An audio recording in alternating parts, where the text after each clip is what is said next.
Welcome to Crisis in Perception, where we examine the systems shaping our world one book at a time. Today we're tackling something, well, fundamental. It's about how ideas actually come to be, and maybe more importantly, how they survive after their creator is gone. Right, because we tend to look back at history and we see these finished products, these statues. Exactly. Statues, we see Marxism or Darwinism or Freudianism, and we think of them as these solid, perfect blocks of marble that just, dropped out of the sky, fully formed. Yeah, like they were born complete. The person had the big idea, they wrote the book, they hit publish, and that was that. The end. The end. But if you actually go back and look at the source code, I mean, the real raw data of a thinker's life, you don't find a statue at all. You find a workshop, a messy, chaotic workshop. Full of sawdust and half-finished projects. And debt collectors banging on the door. You find a crisis. You find a system of thought that is operating under the most extreme constraints you can imagine. So, just to be very clear for everyone listening, today we are not doing a biography in the traditional sense. We're not going to debate whether communism is good or bad. That's not the mission. No. We are looking at an analysis of a system of thought and how it developed under immense pressure. The subject is Karl Marx, but not the icon you see on T-shirts or the big bearded statue. Not the symbol. We're looking at the guy who was broke, chronically ill, and constantly fighting with his own allies, let alone his enemies. So the core tension we're exploring today is, how do ideas actually evolve? Well, the source material we're using today, it reveals that the Marxism most people think they know, whether they love it or absolutely hate it, is really a product of what happened after he died. After? Yes. It was, in many ways, a closed system that was created by his followers for very specific political reasons. But the actual work, the stuff he was doing day to day, that was a dynamic, unfinished, constantly updating feedback loop. It was anything but closed. Okay, so the mission for this deep dive is to look at how things like institutions and poverty and illness and even political rivalries, how they acted as constraints. Yes, and they weren't just background noise. That's the key. These things weren't incidental to the work. They actively shaped it. Sometimes they even deformed the final output. And you're saying this matters beyond just understanding one guy from the 19th century? Oh, absolutely. It's a case study. It's a perfect case study in how institutions take complex, messy, contradictory thinkers and simplify them into useful ideologies, into brands. We're looking for the patterns, the structures. We're not looking for prescriptions. Exactly. No prescriptions, just the system. To guide us through this, we're diving deep into a book called Another Marx, The Intellectual Evolution of Karl Marx by Marcello Musto. Now, usually when we pick up a book about a major historical figure, it's a standard biography.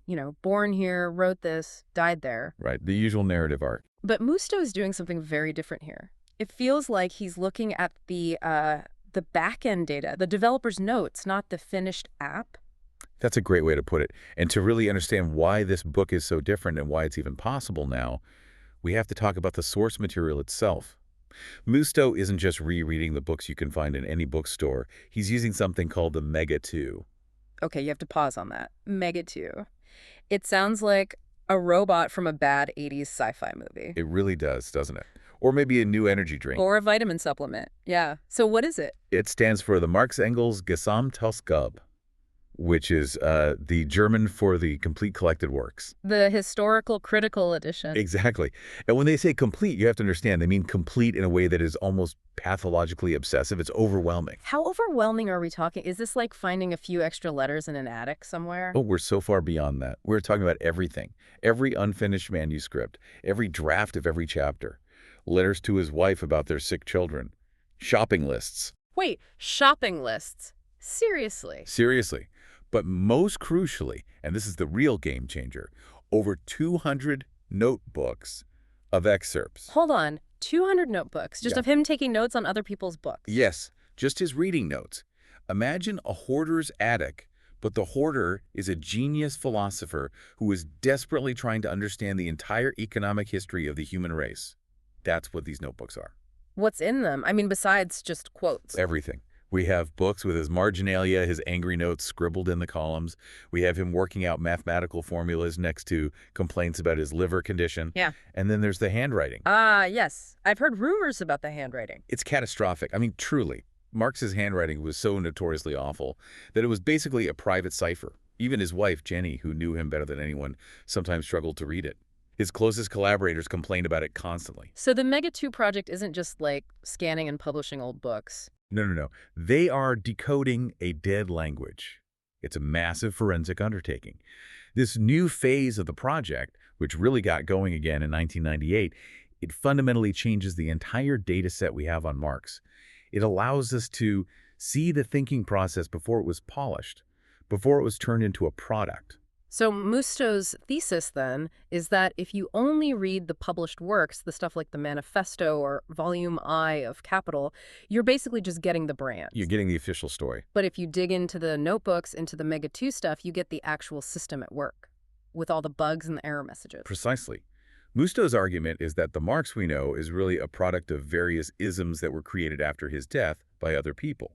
But the real system of thought was far more open, experimental, and crucially unfinished than the branded symbol suggests. Okay, let's really unpack that, because this is a huge idea. We have this concept of Marxism as a rigid, almost religious doctrine, a set of ironclad rules. Right, a prophecy. But you're saying that's a manufacturing output, not the raw material. So let's look at that process. Let's call it System 1, canon formation. How was Marxism actually manufactured? Because, I mean, you'd think when a guy dies, his books are his books. How much manufacturing can really happen? A tremendous amount.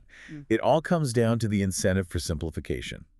When Marx died in 1883, he didn't leave behind a nice, tidy set of collected works ready for the publisher. He didn't have a folder on his desktop labeled Final Drafts. He left a mess, a mountain of papers, a massive, illegible, disorganized mess, and someone had to be the one to clean it up. And that someone was Friedrich Engels. Enter Friedrich Engels. Now, we usually think of him as the partner, the co-author, the Robin to Marx's Batman. Or the guy who paid the bills. And he certainly did that. But in this system, his most important role was as the first filter.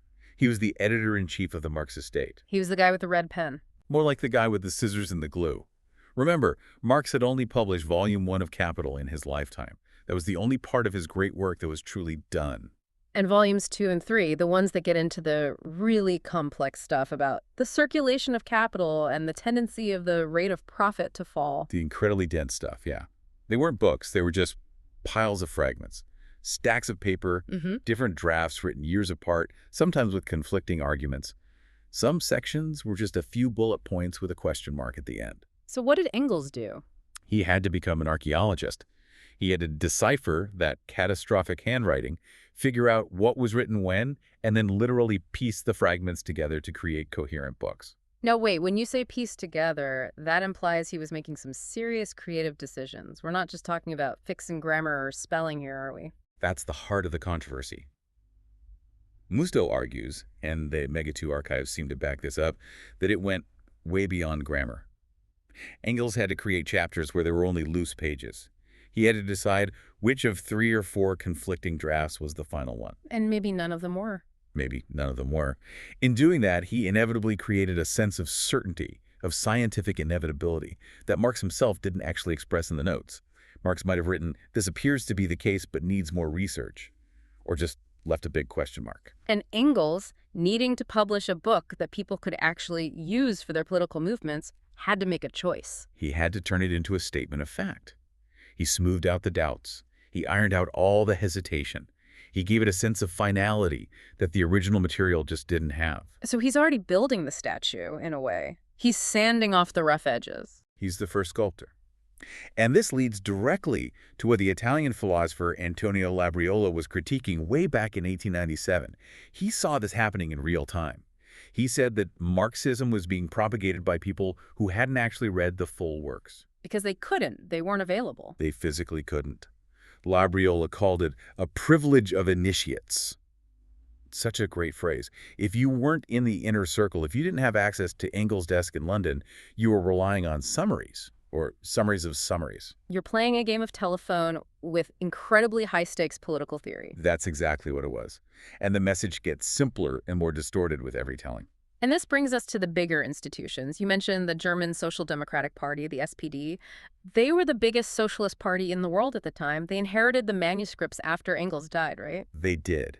And this is where you see a perfect example of what we can call institutional negligence. The SPD had the literary estate, this absolute goldmine of theory, but they treated it with, well, with shocking neglect. But why? I mean, you would think they'd treat these papers like holy relics. This is from their founding father. You'd think so, but you have to look at the incentive structure of the system they were operating in. Look at the actors involved. You have the party leaders, guys like Karl and Edward Bernstein. Okay, give us the context on these guys. Who were they? Think of them as the CEOs of the movement. Kautsky was known as the Pope of Marxism. He was the official interpreter of the doctrine. Bernstein was his one-time student who later became the great revisionist, questioning the core tenets. They weren't just philosophers in a library. They were running a massive political party in Imperial Germany. So they had voters to worry about, elections to win. Exactly. They had political enemies attacking them from the right and from the left. What do you need in that environment? You need clarity, a clear, simple message. You need a unified political tool. You need a hammer to hit your opponents with. What you do not need is a complex, sprawling, contradictory web of unfinished notes that show hesitation or self-doubt. Imagine you're running a political campaign and your founding father has 3 different opinions on the same topic in his private notebooks. Do you publish it? Absolutely not, because your opponent immediately says, see? Even he didn't know what he was talking about. Creates an opening. Complexity creates vulnerability. And in a political battle, vulnerability can be fatal.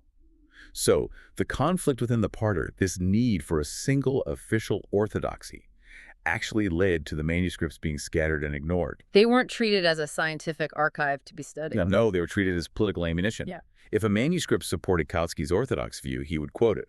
If it supported Bernstein's revisionist view, he'd quote it. And if it didn't support anyone's current argument, it stayed in the drawer. It stayed in the drawer. It's incredibly cynical, but from the perspective of running an institution, it's also efficient. It's institutional survival. And then, of course, the Soviets get involved and the stakes get even higher. Right. The Russian Revolution changes everything. Because now it's not just a political party, it's a state in need of a founding ideology. A state that needs absolute legitimacy. So in the 1920s, you get the first serious attempt at a mega project led by a scholar named David Ryazanov in the Soviet Union. And Ryazanov is a fascinating, almost tragic actor in this system. He wasn't just a party hack. Not at all. He was a genuine old-school scholar, a true believer. He actually wanted to do the work. He traveled all over Europe. He negotiated with the Germans. He painstakingly gathered the scattered papers. He wanted to publish the actual Marx. But the Soviet system under Stalin, I mean, that's probably the tightest constraint environment you could possibly imagine. The ultimate constraint. Stalin had absolutely no interest in the actual Marx, the researcher, who constantly revised his ideas and questioned everything. No, he needed the official Marx, the figurehead of the state apparatus. He needed a Marx who was infallible. Because there's a very simple feedback loop here. If Marx is infallible and the party is the sole interpreter of Marx, then the party is infallible. And if the party is infallible, then its leader is infallible. Any questioning of Marx becomes a questioning of Stalin. So the political need for absolute certainty completely destroys the intellectual need for nuance. And in this case, it physically destroys the scholars. Right. Ryazanov did not have a happy ending to his story, did he? No. The Stalinist purges of the 1930s targeted anyone who represented independent thought. The scholars working on the mega project were a prime target. Ryazanov was fired, exiled, and eventually arrested and executed. The project was completely shut down. So for decades, the Marx that the entire world was debating, the one that the Cold War was fought over, the one Americans were terrified of and Soviets were taught to worship, was the official Marx, the statue. The state-sanctioned, simplified, dogmatic version. And the actual Marx, the guy scribbling in those 200 notebooks, was just sitting there in an archive. Buried in archives in Moscow and Amsterdam. Waiting. Just waiting for the political ice to thaw. Which didn't really happen until the Mega 2 project got back on its feet after 1998. It is just wild to think about that we spent the entire 20th century and all that blood and treasure arguing about what was essentially a caricature. In many, many ways, yes. Yeah. We were arguing about the statue, not the man in the workshop. Okay, so that's the posthumous system. That's how the brand was managed after he was dead and gone. But let's rewind. Let's go back to the man himself in that workshop. Let's look at System 2. Capital Under Constraint. Yes. Because we have this image of the great philosopher, in his leather armchair in an ivory tower, thinking deep thoughts, maybe sipping a cup of tea. Staring out a window at a well-manicured garden, That's yes. right. The reality, according to Musto's book, could not be further from that image. It's the polar opposite. The picture Musto paints is visceral. Hmm. This wasn't an ivory tower. He calls it a crisis of the body. Let's get graphic. Let's talk about what that actually means. Well, it's impossible to understand the actual structure of the book Capital, the way it's written, its tone, its stops and starts, without understanding the feedback loop between Marx's physical health and his productivity. And the source material, his letters, are very specific about this. Incredibly specific. He was plagued for years by what he called his terrible disease. Carbuncles. Carbuncles. Now, carbuncle is a word that sounds almost quaint. It sounds like something out of a Dickens novel. But we are not talking about a simple pimple here, are we? No. Oh, no. We are talking about severe, deep, incredibly painful abscesses, boils the size of a fist. And they weren't just in one spot. They would erupt all over his body, his back, his legs, and other places that make the simple act of sitting down to write an absolute torture. And this is the mid-19th century, so I'm assuming the medical treatment wasn't just take an antibiotic and call me in the morning. The treatment was often worse than the disease itself. They would lance them with unsterilized razor blades. He was prescribed arsenic to take internally. They would apply caustic creams that would literally burn the skin. The pain was constant and debilitating. There's that incredible quote in the book where he's trying to make a dark joke about it to Engels. Yes, it's unforgettable. He writes, "I hope the bourgeoisie will remember my carbuncles." Wow. It's a moment of grim humor, but it reveals something profound. He genuinely believed that the anger in his writing, the aggression in his critique of the capitalist class, was being physically fueled by the constant pain he was in. The system of his body was shaping the content of his theory. So how does that actually impact the work? I mean, beyond just making him grumpy and angry, how does it affect the text of Capital? It affects the continuity. The disease caused these long, maddening eruptions. We're talking about months at a time where he couldn't write a single sentence because he was either delirious with fever or simply in too much pain to focus. So the work happens in bursts. Exactly. And when he could work, he often couldn't even sit down. He had to write standing up at a tall desk or lying down on a sofa in these awkward positions. Musto strongly suggests that the disjointed, fragmented nature of the later drafts of Capital is a direct result of these intense bursts of work followed by total physical collapse. The system of the body was literally attacking the system of the mind. It was. But it wasn't the only system attacking him. It wasn't just his health. It was his wallet. The Red Terror Doctor, as the press later called him, was perpetually, grindingly broke. Broke feels like a massive understatement based on this book. It really is. The constraint of economy was a crushing daily weight. We are not talking about, oh, I can't afford a nice vacation this year. We were talking about, I cannot afford paper. Wait, really? The man writing the definitive critique of capitalism could not afford the paper to write it on. Frequently. There are letters where he tells Engels he can't continue writing because he has no paper and no money to buy any. There were times when he couldn't afford the stamps to mail the manuscripts to his publisher. Who are the main actors in this little economic system of his? Who was he constantly fighting with? Well, you have the creditors. The butcher, the baker, the grocer, the landlord. They were knocking on the door constantly, demanding payment. You have the pawn shop, which was a regular humiliating destination for the family's belongings. And then you have Friedrich Engels. And you have Friedrich Engels acting as the financial lifeline, the angel investor. Engels, who was a factory owner, was essentially a venture capitalist funding a revolutionary startup that never seemed to launch a product. The book mentions the years 1861 to 1863 as being particularly desperate. What was going on then? It was a perfect storm. His main source of income, which was writing articles for the New York Tribune, dried up because of the American Civil War. At the same time, his family's expenses were rising. It was brutal. In his letters, he talks about having to pawn his coat and even his shoes. His shoes. Yes. And you have to think about what a material constraint that is.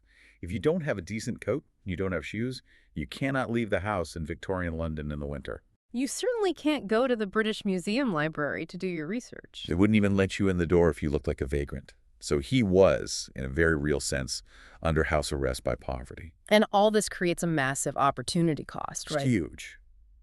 Every hour he spent dodging creditors or writing begging letters to Engels was an hour he wasn't spending on his theoretical work.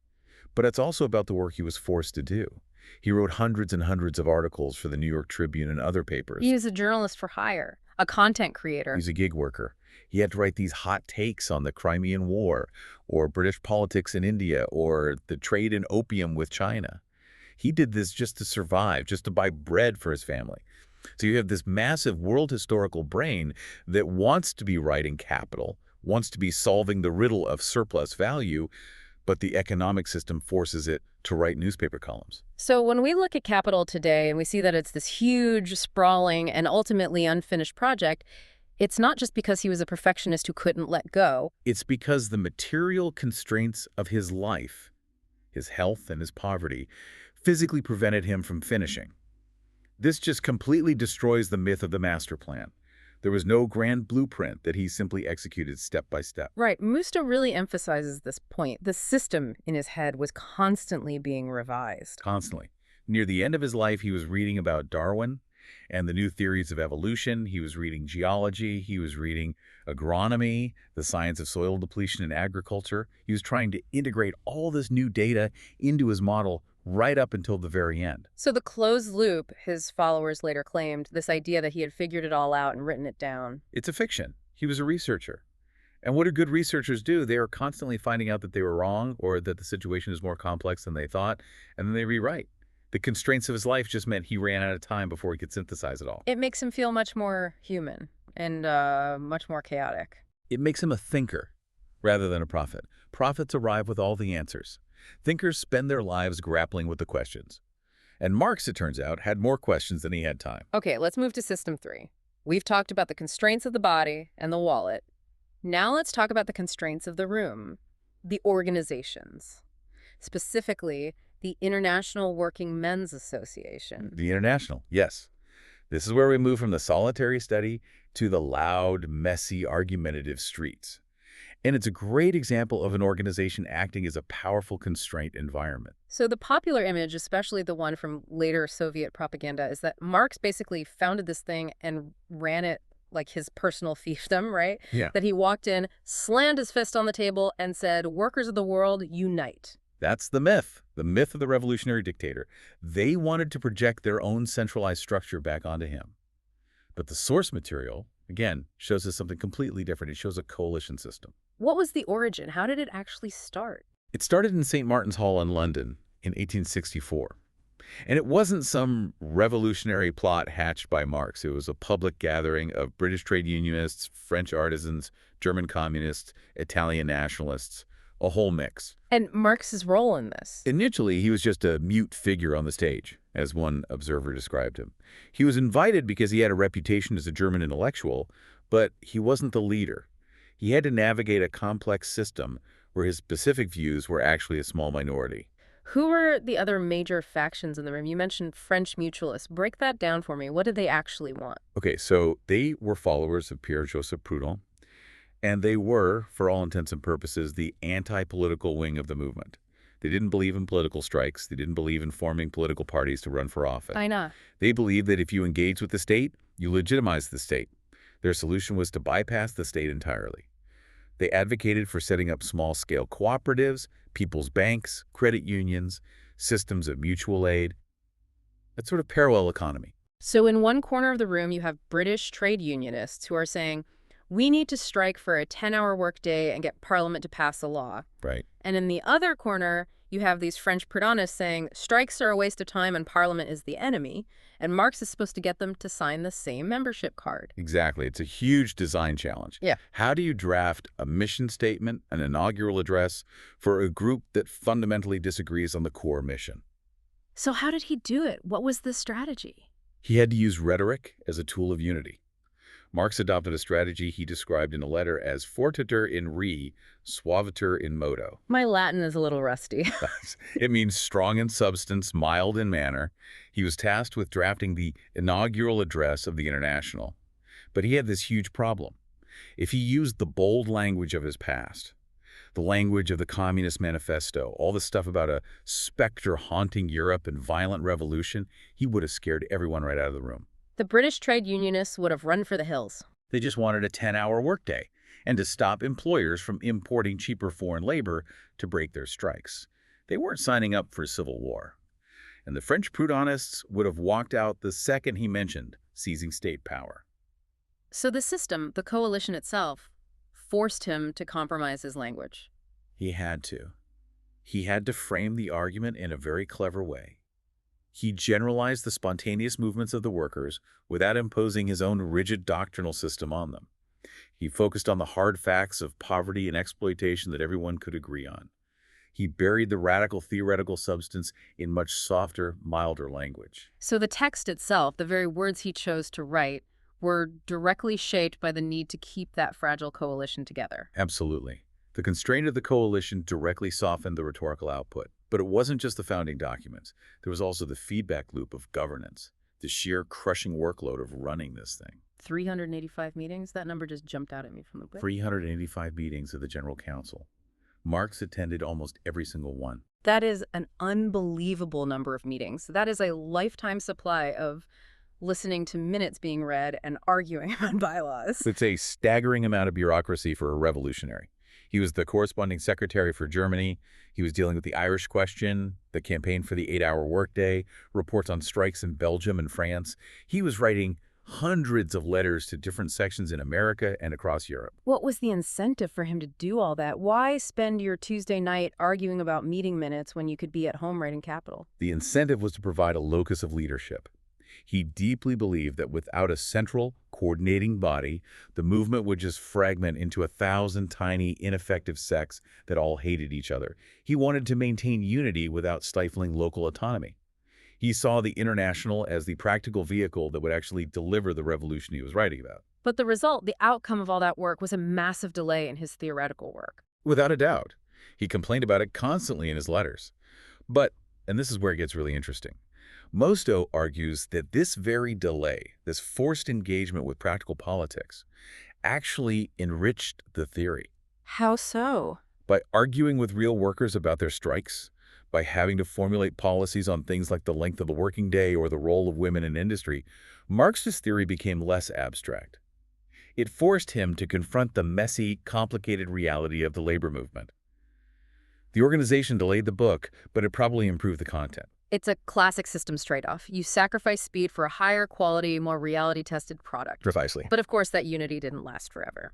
Which brings us to System 4, Systems Disagreement, the big one. Marx versus Bakunin. The Clash of the Titans, yes. And usually this story is told as a personality clash, a soap opera, just two grumpy, bearded men who really, really hated each other. And to be fair, they absolutely did hate each other. The personal insults were flying. Bakunin called Marx an authoritarian German Jew and said he was vanity personified. Marx, in turn, called Bakunin a sentimental idealist with zero understanding of political economy. So it was the 19th century version of a Twitter flame war. It was vicious. Yep. But if we can strip all that away, if we can look past the insults, what we see is a fundamental systems architecture disagreement. It was a clash between two completely incompatible designs for a revolutionary organization. Okay, let's map the two competing systems. In the red corner, we have Marx's design, and in the black corner for the anarchists, we have Mikhail Bakunin. What was Bakunin's proposed system? Bakunin's system was the network. He wanted a loose, horizontal federation with absolute autonomy for every local section. No central authority, no general council in London telling the Italian sections what to do. And who was the engine of his revolution? Who was going to make it happen? The rabble, or, to use the formal term, the lumpen proletariat. Can you define that term for us? Lumpen proletariat. It refers to the underclass, the social outcasts, the bandits, the beggars, the declassed intellectuals, the rebellious peasants, all the people who had fallen out of the industrial system. Bakunin loved them because he thought they had nothing to lose. They were pure, untamed, revolutionary energy. And how do you propose to organize this wild energy? Paradoxically, through secret societies. Bakunin was a great believer in conspiracies. He wanted to form these small, secret brotherhoods of dedicated, energetic individuals who would act as invisible pilots, steering the rabble and sparking the flame of revolt everywhere at once. So a very loose public network, but secretly controlled by a very tight conspiratorial core. Exactly. And his key mechanic, the central goal, was the immediate and total abolition of the state. He believed that any engagement with politics, voting, running for office, even centrally organized strikes for higher wages, was a form of compromising with the system. The second you touch the state, you become the state. Okay, so that's the network model. What was Marx's system, the counterproposal? Marx's system was the vehicle. He believed in building large, public, disciplined organizations, political parties, and trade unions. His engine wasn't the rabble, it was the industrial proletariat, the factory workers, Why them specifically? because he believed the factory itself was a school for revolution. It taught workers discipline, it taught them cooperation, it brought them together in large numbers. Marx believed they could be trained to develop class consciousness and act as a unified force. And his view on the state. For Marx, the goal was the conquest of political power. He argued that you had to seize the state and use it as a transitional tool, what he called a dictatorship of the proletariat, before it could eventually wither away. You had to use the hammer of the state to break the chains of capital. So one system says destroy the state immediately, and the other says capture the state and use it first. They're completely incompatible operating systems. You simply cannot run both on the same hardware. If the International officially supported forming political parties, Bakunin's followers would have to leave. If the International banned all political action, Marx's followers would have to leave. And the hardware finally crashed at the Hague Congress in 1872. Yes, the Great Implosion. The organization could not contain both systems any longer. One had to go. What was the final outcome? Well, on paper, Marx won. He used his political skill to get the majority of votes. He managed to get Bakunin and his allies expelled from the International. But to do it, he effectively had to destroy the organization. As his final move, he proposed moving the General Council from London to New York. To New York. I mean, that seems very far away from the center of the European labor movement. That was the entire point. It was a kill switch. He moved it to New York to save it from a potential Bakuninist takeover, but he knew perfectly well that by moving it across the Atlantic, he was sentencing it to a slow, irrelevant death. That is a total scorched earth strategy. It really was. And it shows that, for him, institutional survival, keeping the doctrine pure, keeping the vehicle of his ideas intact, ultimately outweighed the immediate growth of the network. He chose a smaller, slower, but ideologically coherent movement over a massive, chaotic, and, in his view, doomed one. That's a heavy decision. It connects right back to that idea of constraints. He chose to constrain the organization to save the integrity of the idea. He did. He decided that a massive organization led by what he saw as Bakunin's confused and dangerous ideas would be worse than no organization at all. But even as the International was collapsing, the world just kept throwing new data at him. This brings us to System 5. Event, shock, and learning loops. The Paris Commune. This is the ultimate feedback loop, the ultimate external shock to the system. 1871. The workers of Paris rise up and take power. For 2 months, they essentially run the city themselves. Now, to be clear, was this a Marxist revolution? Were the leaders of the Commune all reading Capital at night? Not at all. It was a spontaneous mix of Jacobins, Blanquists, Proudhonists. Most of them had probably never even heard of Marx. But it was an event shock. It was a massive real-world experiment that Marx hadn't predicted, but that he had to process and integrate into his system. And it completely changed his public profile, didn't it? It changed everything. This is when he becomes the infamous Red Terror doctor in the European press. Before the Commune, he was a relatively obscure German writer. After the Commune, because he defended it so vigorously in his pamphlet, The Civil War in France, the press painted him as the secret mastermind behind the whole thing. He became the boogeyman of bourgeois Europe overnight. But how did it actually change the theory? Did he just cheerlead for it, or did he learn from it? No, he learned from it profoundly. It refined his views on the state. Before the Commune, the idea of seizing state power was still a bit abstract. But watching what the communards did, Marx realized, and he added this to future editions of the Manifesto, that the working class cannot simply lay hold of the ready-made state machinery and wield it for its own purposes. What does that mean in simple terms? It means you can't just take over the existing police force, the courts, the army, and the bureaucracy, and expect them to suddenly start working for a socialist society. Those institutions are designed to uphold capitalism. You have to smash them. You have to break them apart and create something entirely new in their place. And the Commune gave him a real-world glimpse of what that something new might actually look like? Exactly. They instituted a decentralized democratic administration.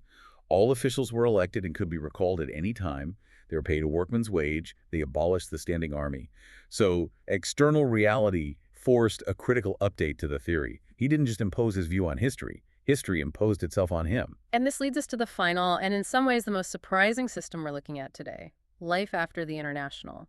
Marx retreats to his study again, but he doesn't stop updating. He doesn't stop learning. No. And this is the part of his life that really gets left out of the standard dogmatic textbooks. This is the late Marx. And what was he focused on in this late period? He started studying two things intensely: Russia and anthropology. Russia. But I thought his whole theory was that the revolution had to happen in the most advanced capitalist countries, like England or Germany. The standard historical path was feudalism, which leads to capitalism, which then leads to socialism. You can't skip a step. That was the standard interpretation. That was the scientific socialism that Engels and later the Soviets promoted as an iron law of history. It was a rigid, linear timeline. But the actual Marx, the one found in the late notebooks, was actively questioning that very timeline. How so? Well, for starters, he learned Russian at the age of 50, which is not an easy language to learn. He wanted to read the source documents coming out of Russia for himself. And he became fascinated by the Russian rural communes, the Obshchina. These are the traditional peasant villages that held land in common, right? Yes. They had a pre-capitalist form of communal ownership. And a group of Russian revolutionaries, led by a woman named Vera Zasulich, wrote a letter to Marx with a single burning question. They essentially asked, do we have to go through the whole nightmare of capitalism first? Do our peasant communes have to be destroyed so that we can have factories and a proletariat just so we can eventually have socialism? That is a massive question. She's asking him for permission to find a shortcut, to skip the misery. Exactly. And the official Marx, the statue would have a simple answer. Yes, sorry, you have to suffer. History has rules. But the actual Marx, he agonized over this letter. Musto details this beautifully in the book. Marx wrote 4 different, long, tortured drafts of his reply. 4 separate drafts. He kept starting, crossing things out, restarting, because he realized that his entire theory was based on the history of Western Europe. He wasn't sure if it was a universal law that applied to the entire planet. So what did he finally say in the end? He said, maybe not. He wrote that if the revolution in Russia coincided with a workers' revolution in the West, then it was possible that Russia could skip the capitalist phase entirely and build a socialist society directly on the foundation of its ancient rural communes. That's huge. I mean, that completely contradicts the rigid historical materialism that was taught as gospel in Soviet schools for 70 years. It completely upends it. Yeah. It shows an incredible intellectual flexibility. It shows that he was open to nonlinear possibilities, to different historical paths. He was studying anthropology, looking at indigenous societies, and realizing that history doesn't just move in one straight line. It branches. It has multiple pathways. It seems like the common thread through all of these systems is that the man himself was flexible, but the ism that was built in his name became incredibly rigid. That is the tragedy of the unfinished. The man was a scientist, always willing to look at new data and say, maybe I was wrong about that. The movement that followed him needed a prophet who was never wrong. Okay, let's bring all this into the present day. What are the implications of this for us now? We live in a world where Marx is a meme. You see his face on coffee mugs. You see his name in Twitter bios as a shorthand for something. We absolutely live in the era of Marx as meme. And what do memes require? Simplicity. Modern media, modern political movements, they all reward certainty. They want the statue. They want the Marx who has all the answers neatly packaged. They do not want the Marx who is covered in boils, dodging his landlord, and frantically rewriting his notes because he just read a new book about soil chemistry. Because the actual Marx is inconvenient. He's incredibly inconvenient. He's full of doubts. He's full of revisions. He asks more questions than he answers. You can't fit that on a bumper sticker. And the real danger is that when we ignore the constraints, when we ignore the unfinished nature, the compromises, the self-doubt, we turn a method of inquiry into a religious dogma. And we create an ideological market that thrives on these caricatures. That's it exactly.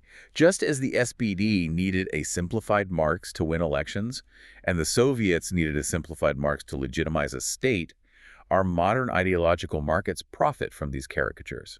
You have one side painting him as a cartoon demon who personally designed every gulag, and you have another side sometimes painting him as a flawless savior who predicted everything with perfect accuracy.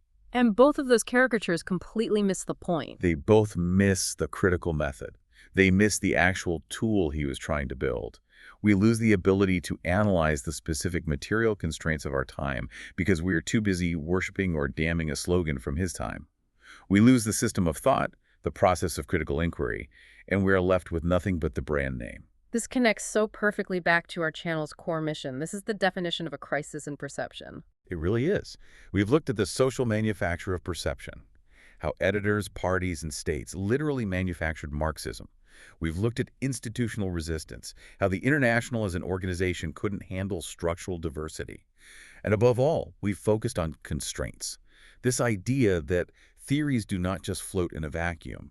They are forged in the messy, painful reality of debt, illness, and political compromise. So as we wrap up, what's the final thought here? What's the one big idea you want the listener to walk away with from this deep dive? I think it's the tragedy, but also the importance of the unfinished.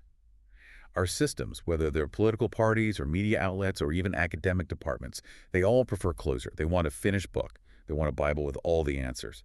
But reality, in Marx's actual life's work, is an open-ended notebook. And true critical thinking requires resisting the comfort of that closed doctrine. It requires being willing to live in the notebook with all its scribbles and its crossouts and its question marks. You have to be willing to say, the data has changed. I need to update my theory. That is a really powerful place to leave it. We've been diving into Another Marx by Marcello Musto.